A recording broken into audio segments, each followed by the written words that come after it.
तो जब आपने कांग्रेस पार्टी की मदद मांगने के लिए गए तो वो अपने अपने जवाब में खुद ही फंसते हुए नजर आ रही है। और जो मैंने कहा क्योंकि इनका एक्सपोजर पहले हो चुका था, इनको ना तो कांग्रेस में कोई इनको अपने पास बिठाने का काम करता था, ना कांग्रेस के लीडर इनको बिठाने का काम करते थे, तो इनके पास कोई रास्ता नहीं था। अब सैनी जी ने सारी बात को और खुलासा कर दिया कि भाई ये तो लोकसभा मेरे बाई इलेक्शन में भी मेरे साथ थे, तो ठीक है। अब लोगों के बीच के अंदर इनके चरित्र का जो है वो लोगों को पता लगा है। क्या आप अभी श्योर हैं कि इनमें से कोई या कोई और कांग्रेसी नेता में से आपकी मतलब वो गोल्ड वाली ओरिजिनल चीज नहीं है या गोल्ड वाली ओरिजिनल चीज है? देखिए हिमांशु,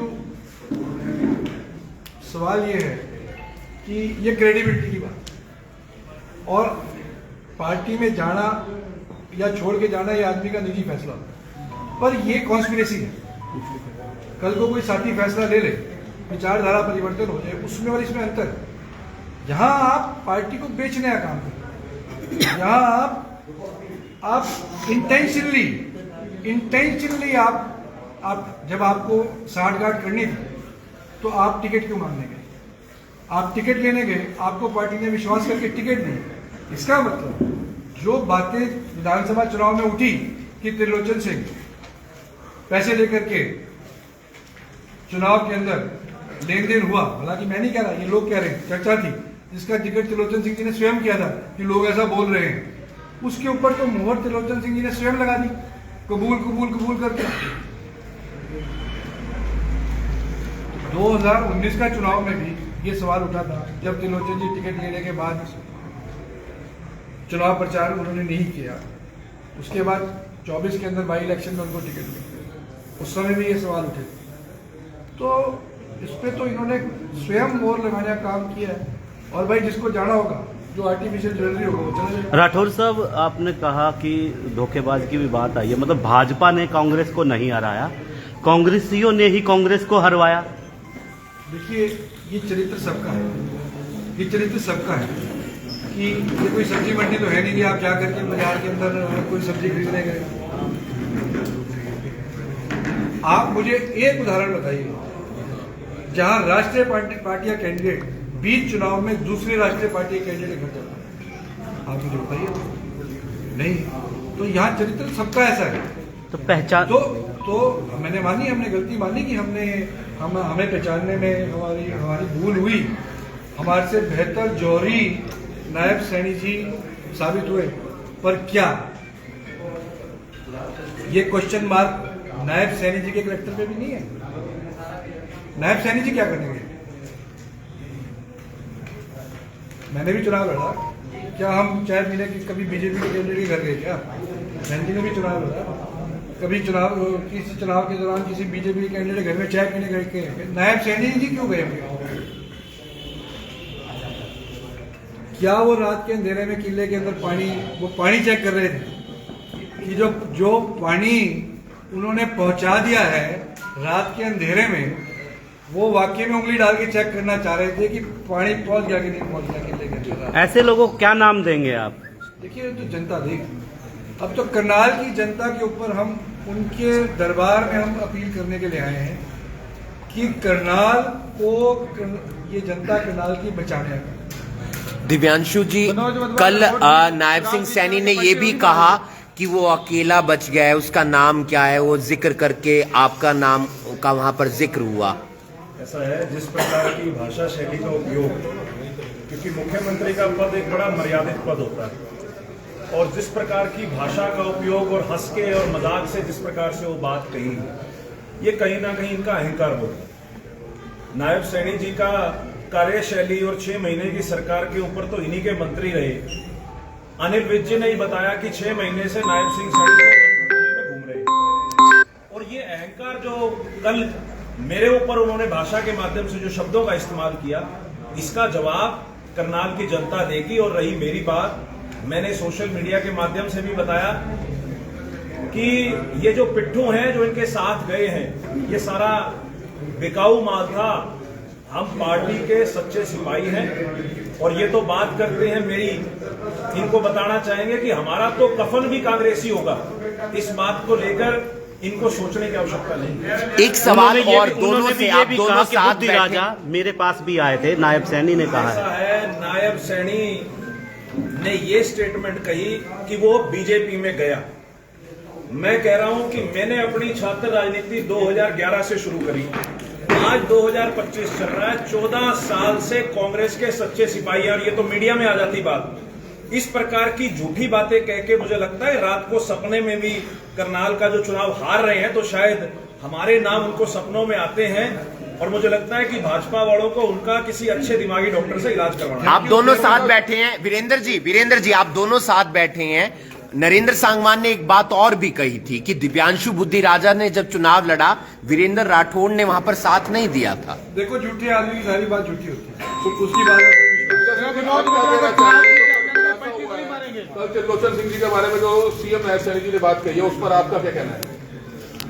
चुनाव के रिजल्ट आने से पहले ही जो व्यक्ति बोल रहा था कि मेरी कमर में छुरा घोंप दिया, मैंने चुनाव में सच्चे मन से मदद की और साथ दिया। हम हैरान थे, ये छुरे घोंपने वाली बात क्या बोल रहे हैं? छुरा तो उन्होंने पार्टी की कमर में घोंपा जो मुख्यमंत्री के साथ अपने ही चुनाव में, कोई व्यक्ति के अपने चुनाव में मिलता है, अपने ही चुनाव में। और ये मैंने आज तक, आप लोगों ने मेरे से बहुत बार ये बात की, मैंने किसी को जवाब नहीं दिया। मैं सच्ची हूँ, मेरी बात का जवाब तो कल मुख्यमंत्री ने स्वयं दिया कि ये सब तो, ये तो उपचुनाव में भी मुख्यमंत्री अपने चुनाव में भी, तो इसका जवाब तो उन्होंने दे दिया। मैं क्या जवाब दूं? मुझे इस बात का दुख है और मुझे अफसोस है कि भाई पार्टी ने जिन लोगों को कुछ लोग तो इसलिए गए कि जी हमें टिकट नहीं दी, और जिन लोगों को टिकटें दी वो टिकट लेके वो मेरे फोन मुख्यमंत्री के साथ मिल गए। तो मुझे इस बात का दुख है, मुझे इस बात की कोई खुशी नहीं है, ना मुझे इस बात पे हंसी आती, मुझे इस बात पे दुख है कि जिस पार्टी, हमारे पार्टी ने, कांग्रेस पार्टी ने जिस व्यक्ति को टिकट दी, वो अपने चुनाव में ऑपोजिशन के साथ मिल गए। अफसोस की बात। कल के घटनाक्रम पे आप कुछ कहना चाहेंगे? सारा खुलासा तो करेंगे। तो सुन के हंसी आई थी कल, जो सीएम साहब हंस रहे थे। बेटा साहब, हंसी नहीं आई थी, हंसी भी आई थी, दुख भी हुआ था कि एक व्यक्ति अपनी पीठ के अंदर पार्टी, अपने साथ साथ अपनी पार्टी की भी पीठ में छुरा घोंपने का काम कर रहा है।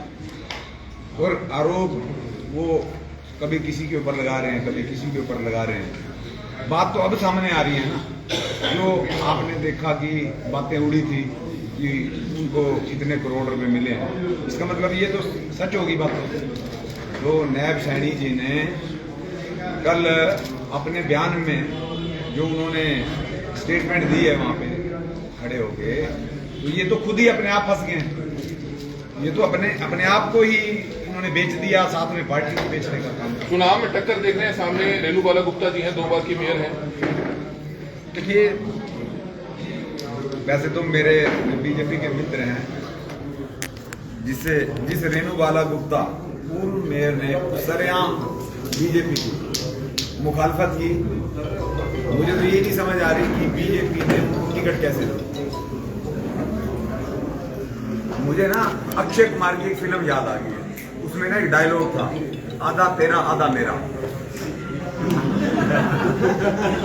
समझ गए होगे आप? समझ गए हो कि नहीं?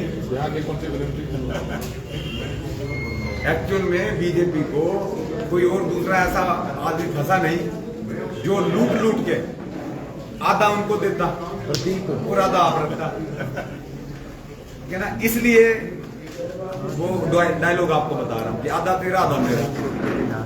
सच में बीजेपी को एक ना जो मेयर चाहिए थी, कठपुतली मेयर चाहिए थी, ताकि वो पैसा कमा के जो बड़े बड़े इन्होंने आलीशान, जो इतने बड़े बड़े ऑफिस बनाए हैं आपने, ताकि उनको भर सके वो।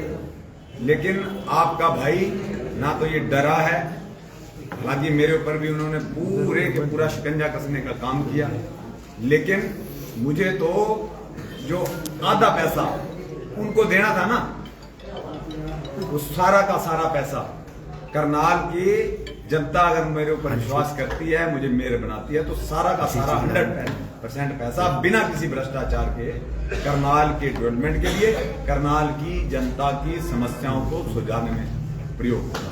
2 दिन चुनावी सर- प्रचार के कैसे रहे? बहुत अच्छा चुनाव चल रहा है और जिस तरह से सभी करनाल की जनता विश्वास कर रही है, प्यार दे रही है, सच में बहुत चुनाव में मजा आ रहा है। दिव्यांशु जी, क्या कभी आप मनोहर लाल जी के संपर्क में रहे?